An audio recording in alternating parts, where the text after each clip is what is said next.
Hello there, everyone. Welcome back to the 1894 podcast. We are back. 1894, isn't it? 1894. Welcome back to the 1894 podcast. We are back after yet another game and a win for Bristol City. Everyone say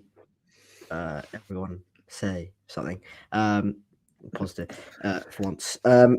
Yeah, good performance. No, good win, good result against the side who are right up there in the championship table. As usual, I have Matiss with me. Matiss, how are you doing after another fine day for Liam Manning's cider army? I'm buzzing, to be honest. I mean, personally, I just had a foot match for my club. We lost 5-0, so that wasn't that great. But no, back to winning ways is what it's all about. It was a game where we needed a result, because we hadn't won in our last four, and yeah, it wasn't looking great. We just weren't getting the results out of the game, and we kind of did the opposite. We didn't play amazingly. It was against a really tough side as well, but we got the penalty, we got a goal, and we defended well, and we grinded out the win. Kind of, you can say, kind of similar to the what was it, the Coventry game. Coventry game, I felt like was even more undeserved.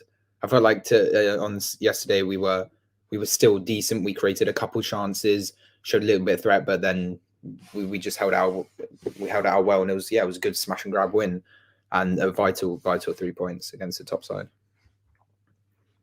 Yeah, you mentioned smash and grab, and it was definitely that. Well, I suppose we'll start talking about the game a little bit. This was the team that started for Bristol City. Max in goal. I put that out as a back four, but once again, it was a three at the back in possession. It was less evident this time around, but it was still a three at the back whenever we did get on the ball. Tanner, Viner, Dickey, Pring, Matty James, who was the captain in the absence of Andy Vyman. Gardner Hickman came back into the side. I'll be asking your thoughts on that. Knight, Mehmeti, Conway, and Sykes. Mehmeti as well. So Mehmeti and Gardner Hickman, the two changes from the defeat at Blackburn for Sam Bell and for Joe Williams. Thoughts on that team news, especially Gardner Hickman and Mehmeti? Personally, I was really happy with it, and I thought the squad that's maybe personally for this at this moment in time, that is our best starting lineup with the players we have available. Maybe you put Williams in there instead of Gardner Hickman, which is the questionable one. But I think putting Mehmeti into the starting lineup for me was the right decision. I feel like giving him the start, some more game time. Sam Bell's not been great. And then obviously the back four settled. And then Gardner Hickman, I feel like with Matty James, he has that experience and that defensive aspect. And I feel like Williams is more defensive than Gardner Hickman. But then again, having that attacking threat, Gardner Hickman getting on the ball. And at the end of the day, he also got the penalty for us. So you can say that was a good decision. But yeah, personally, I was happy with it. And then, we dropped Vyman then for Mehmeti, did we? From last game? Bell. Or did Vyman not start last game? No, he was on the bench, I think. Oh, okay. Well, yeah, we dropped him for Bell, and then Williams. So for like substitutions, changes.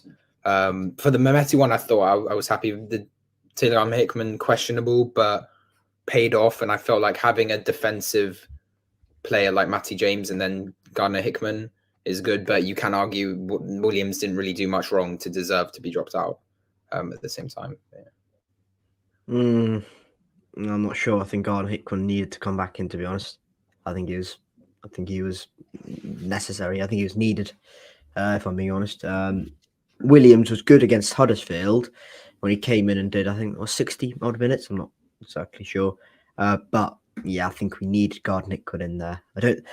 Honestly, Gardner Hickman was doing really well until then he was dropped at Huddersfield, and you go, why? He came back in. Technical quality, as I've said before, is just on another level. And he was brilliant, I thought, and no surprise that he won the penalty. I thought he was really, really good. I showed some neat little touches as well. I thought the game.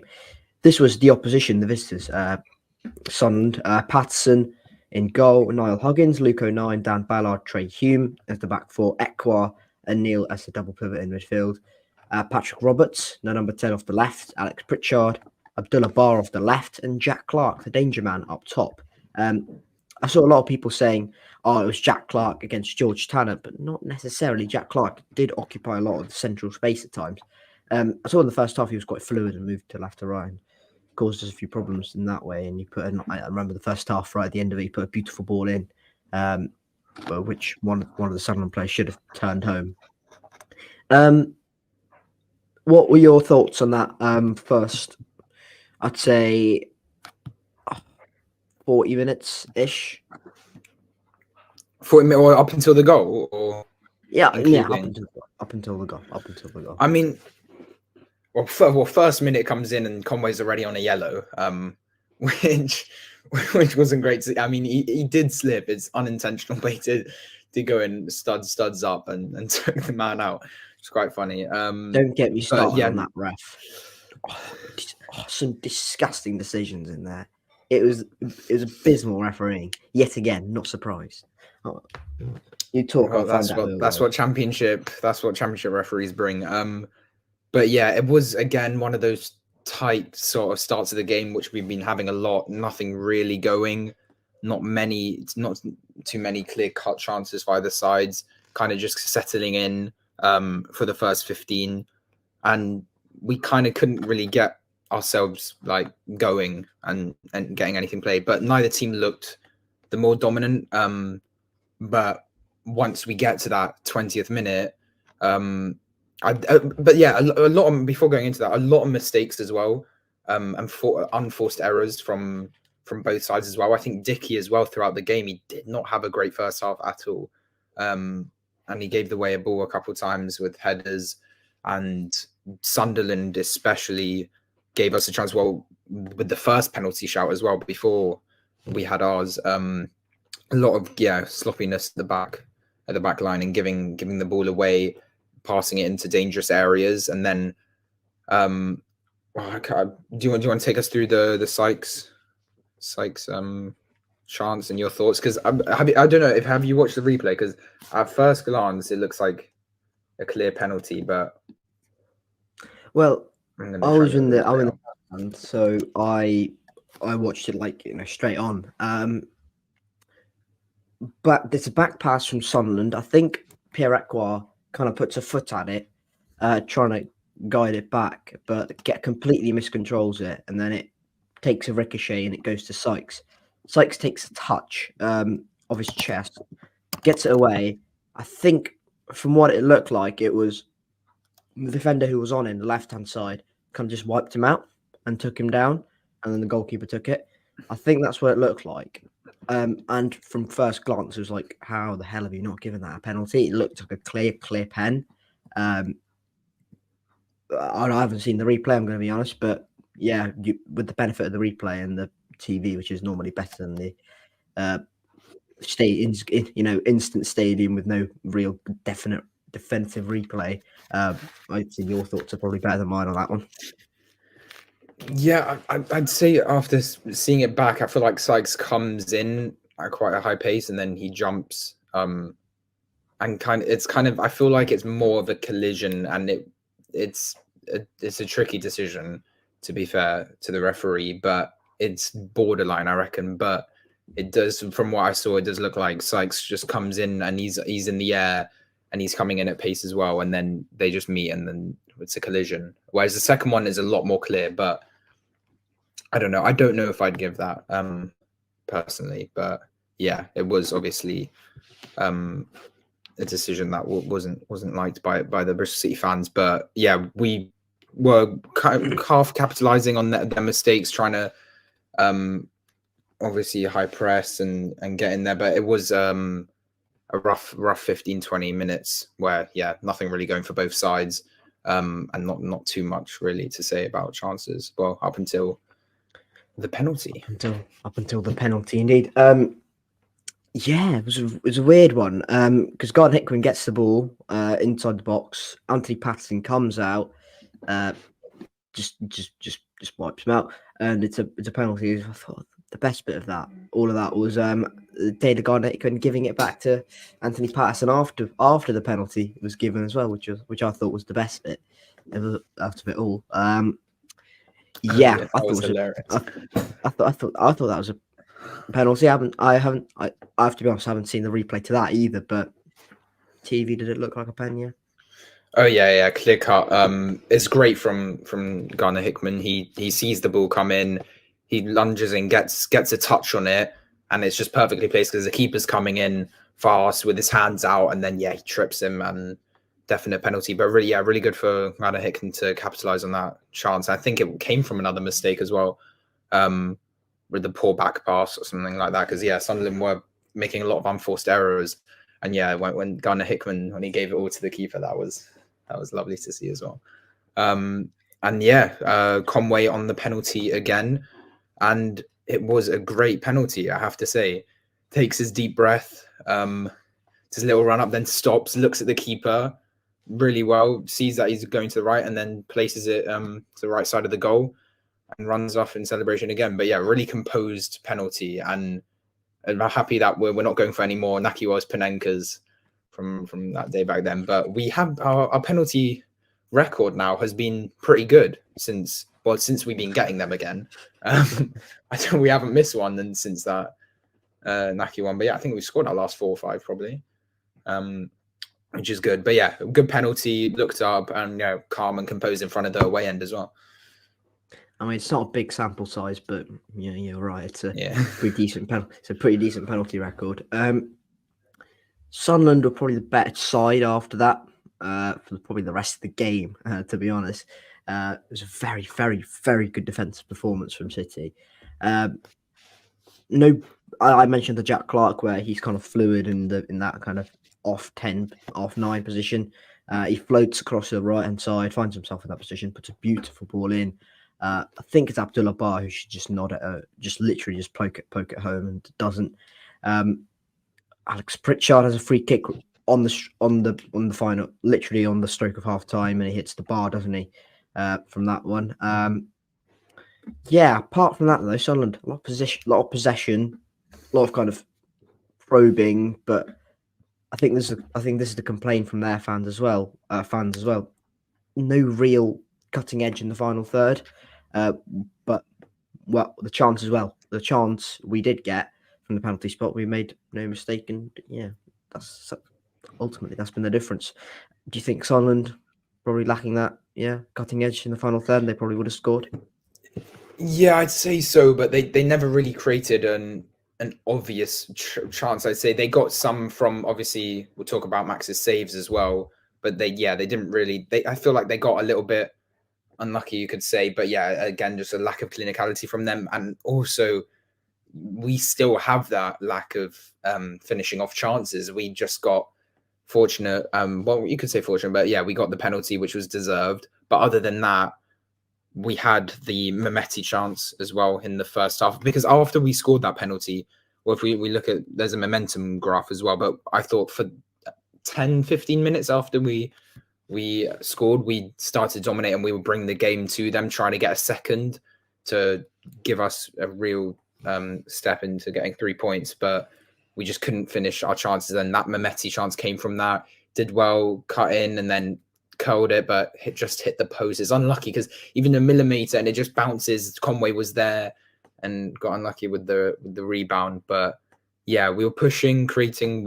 I thought we dominated just for a little period of time, but then we kind of lost it. And then it was all in Sunderland's hand, really. They had 67% possession. And most of the ball from then on, then the whole second half as well. But overall, defensively sound, and I was pretty confident when we defended compared to other games, and I thought we held our own quite well. And I felt, as you said, no real massive chances, especially in that first half. No real, clear cut opportunities for someone apart from set pieces and whatnot. I thought we generally looked okay. Max was good. Max was composed and calm in that first half, and the second half he was brilliant, just magnificent with some of the saves he made. I thought we looked okay, and probably deserved that 1-0 lead just for taking our chance and being an efficient Championship side, which sometimes you just have to be, don't you? In terms of just, some performances are going to have to be. You're going to have to dig in. You're going to have to just see games out, and that's what we did yesterday, which is a positive, massive positive. Let's move on to second half then. I think we all expected, with a 1-0 lead, Sunderland were going to come out with the pressure on them, really, and the confidence of beating Leeds and West Brom. A clear message from Mike Dodds at half time to just go for City, because we have been a bit vulnerable at the back in recent weeks. So yeah, I thought a bit of a non-event for us going forward in the second half, apart from possibly one chance, which we'll talk about as well. But yeah, it was all Sunderland. They were just camped in our half, basically. Yeah, definitely. They were dominant, and it is a shame because I felt like we did well after we scored the goal, but then we kind of just played the defensive game and just tried to hold out. But yeah, Sunderland constant attacks, but they never really got a clear chance. They had, I think, the corner was the second half as well, where it came in, and it's a brilliant save from Max. The reaction time is great. And yeah, his shot stopping, that was incredible. Yeah, it came in, saved it, pushes it away as well. And yeah, it was really good. He was confident in his box. He made some saves. He held onto the ball well and made just saves that obviously we expect to happen. But yeah, he had a really good game. Am I wrong in saying that there was one cleared off the line by Zach Viner? Because I think that might have happened. Or am I imagining things? I don't remember that. Maybe. Because I think, I remember someone in a City shirt just clearing off the line. It might have been Zach Viner. It might have been Rob Dickey. I don't know. It might not. I think there was one. I think Dickey was going to clear it, but there was a foul in the box as well, or something. It came to Dickey on the line, but that was towards the end of the game, though, wasn't it? Yeah. Oh yeah. That was so nerve-wracking. That last ball in. That was. Oh mate, I was in the ground. I was so nervous. I didn't even notice Anthony Batson went up for that corner. I was like, Christ. But despite saying all that, it was one ridiculous Max save, a couple of half, saves you'd expect to make, and kind of deflected shots. A lot of corners for Sunderland, a lot of territory, but not really much penetration. And arguably, we probably had the best chance of that second half as well, where Harry Cornick has slipped through on goal, which is the one we were talking about. And yeah, he's got him. I mean, look, I love the bloke, just because he's just the recent videos out on the City social medias is just hilarious. But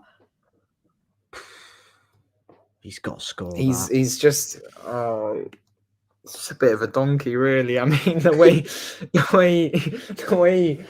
Oh, it's just like he got it was a good ball through. He getting the touch. I was going, go on, and then just that touch, and then he does a little knee slide and hands in his head. Oh, it's just really poor. The thing is, I thought he was dragged down. I was like, how's that not a red card? Was outside the box, but I looked at it. Defender's nowhere near him. He just takes a heavy touch. I'm like, Jesus Christ, what's he doing? It's terrible miss. And the thing is, we wouldn't have had that much stress after that as well if we got 2-0 up at that point. Yeah, it's just so annoying. Mark Sykes was taken off early again. Luckily for Manning, it didn't make much of a difference. He kept Jason Knight on, and yeah. Well, he came off 81st minute. Mark Sykes.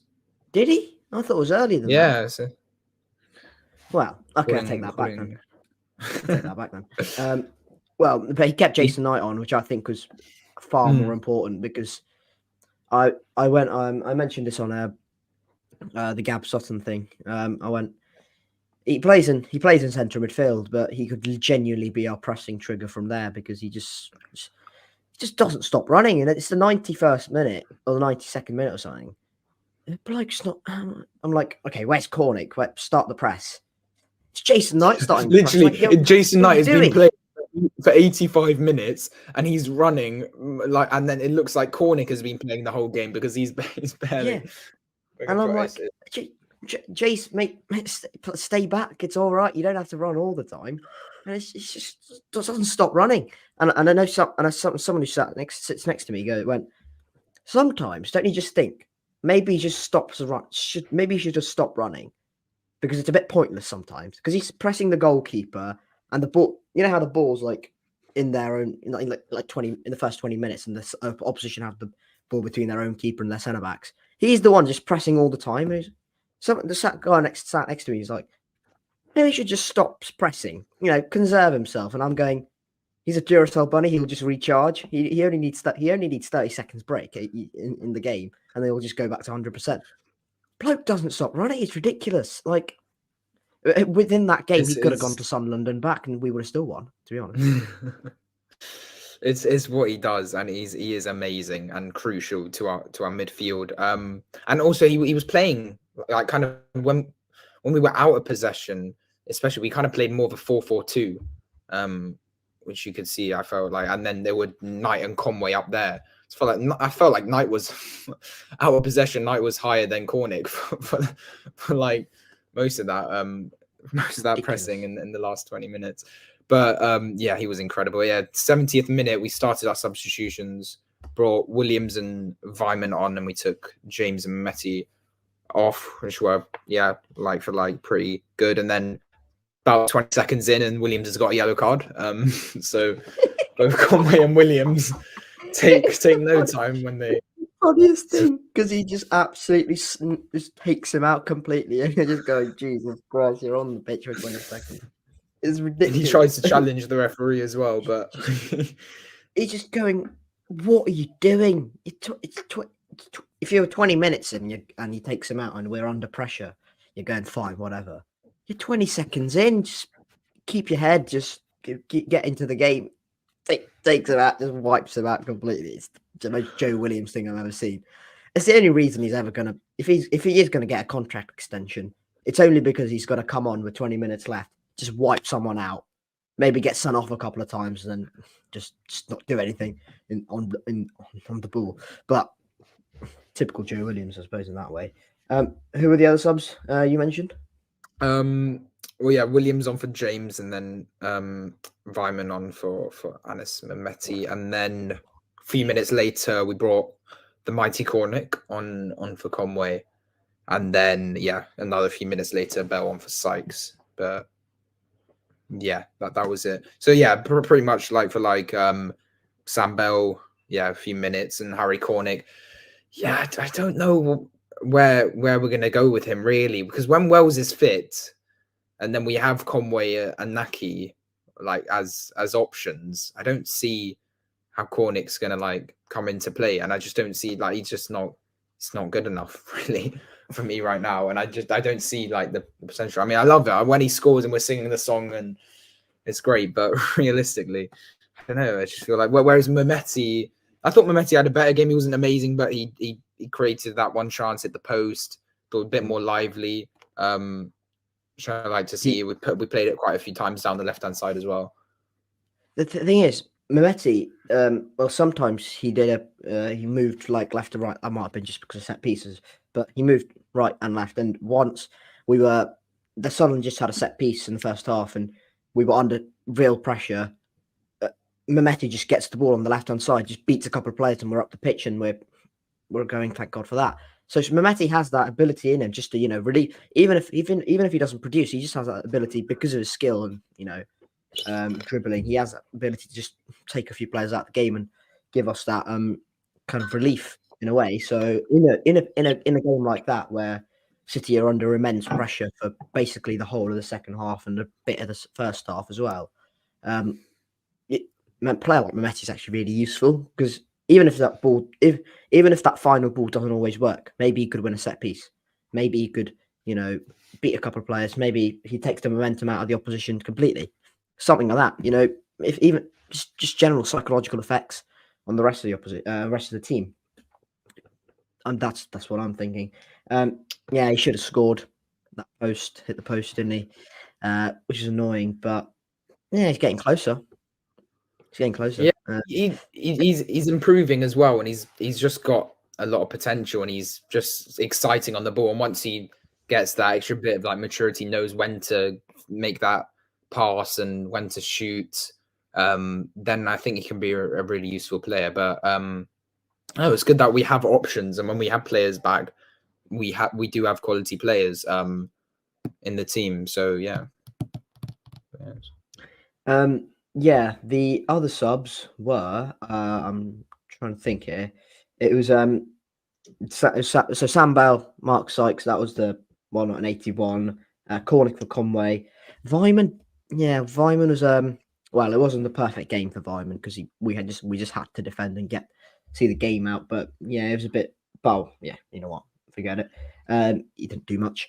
Yeah, apart from that, I thought generally it's not sustainable, that sort of performance, because we need to start seeing some sort of, pattern of play in possession. If we do that against Hull, who are, I'd say, better than Sunderland in possession, I don't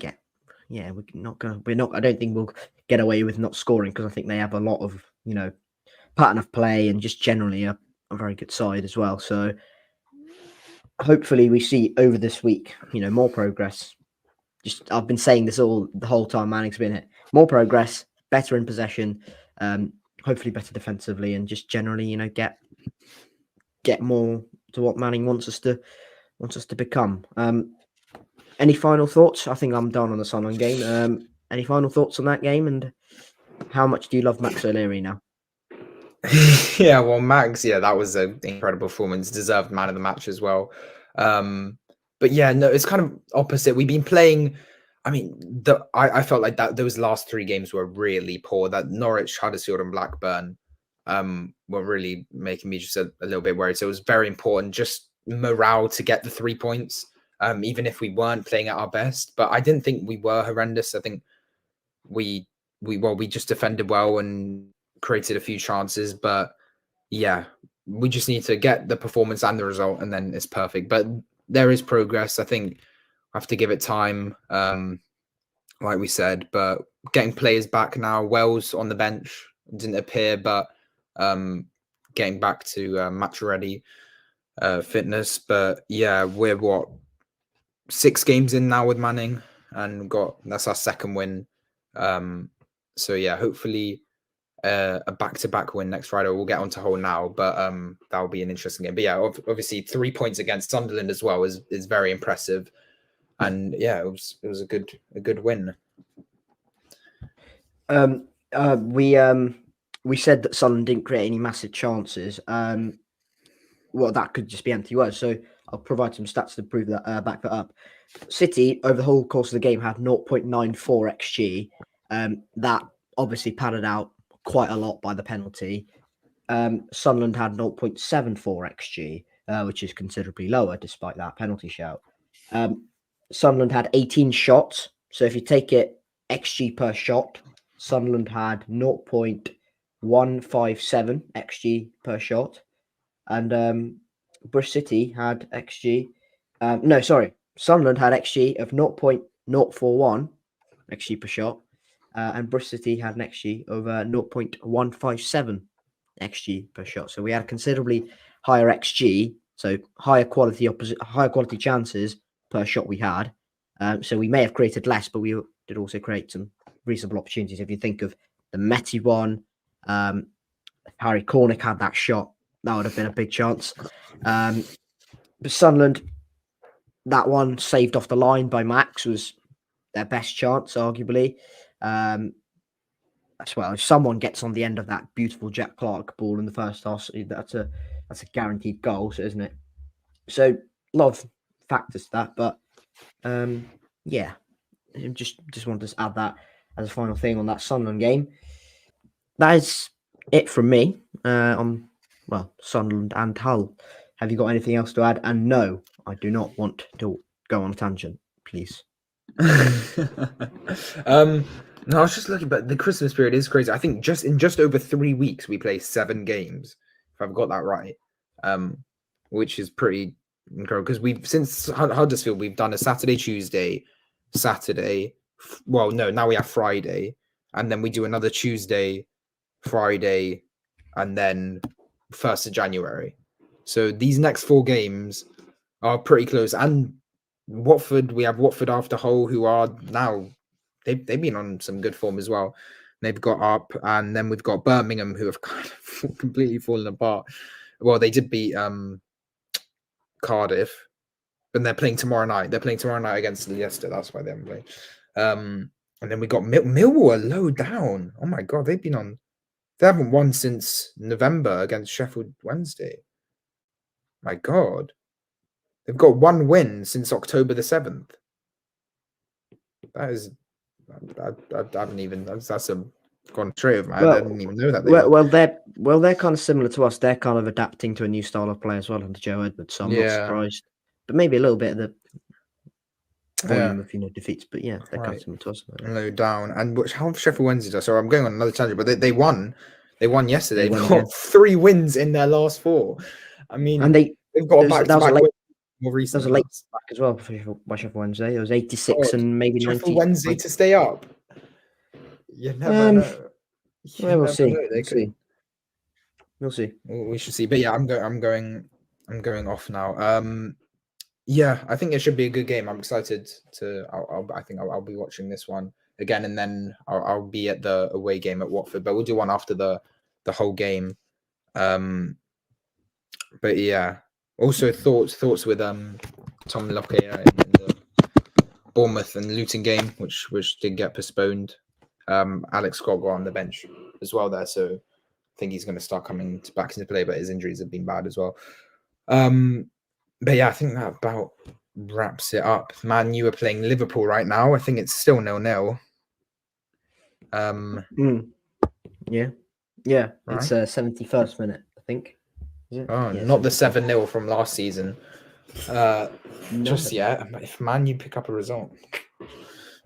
Anyways, no tangents today. Thank you very much, everyone, for listening, watching, wherever you are, whenever you are. And thank you very much for watching. Whenever you're watching this, wherever you're watching this.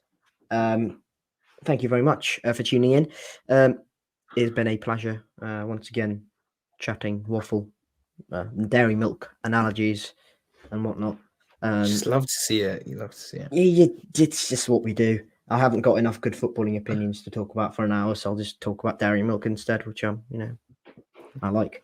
Actually, I had a lovely dairy milk here. I think I had those like thin bars, which are like they're just solid. They're always a good one to have because they're never going to disappoint. They're just a solid chocolate bar. Yeah, I prefer that. I prefer fruit and nut. Just like you prefer fruit and nut? No. Yeah. Come on, seriously. Oh, come on. That's like saying Cornick's better than Tommy Conway. Oh, get a grip! No, fruit and nut is miles clear of dairy milk. I was just forced into eating. Comment below which one you prefer. No, don't comment. I want footballing opinions in the comment. Don't comment. You. Okay, Cornick or Conway. That's going to be a debate and a half. Cornick or Conway, if you know, you know. Right. Thank you very much for listening in. And yeah, fruit and nut is miles clear of dairy milk. Don't know what this guy's waffling about. Thank you very much for watching, listening. Say bye, Matiss, with your horrendous chocolate opinion. Yeah, thank you guys. Yeah, make sure to subscribe. You can also listen to us on the Spotify, Apple, all that good stuff on YouTube as well, of course. But yeah, follow our socials, and yeah, we'll see you after the whole game, where hopefully another good result against 6th place. Yeah. See you then.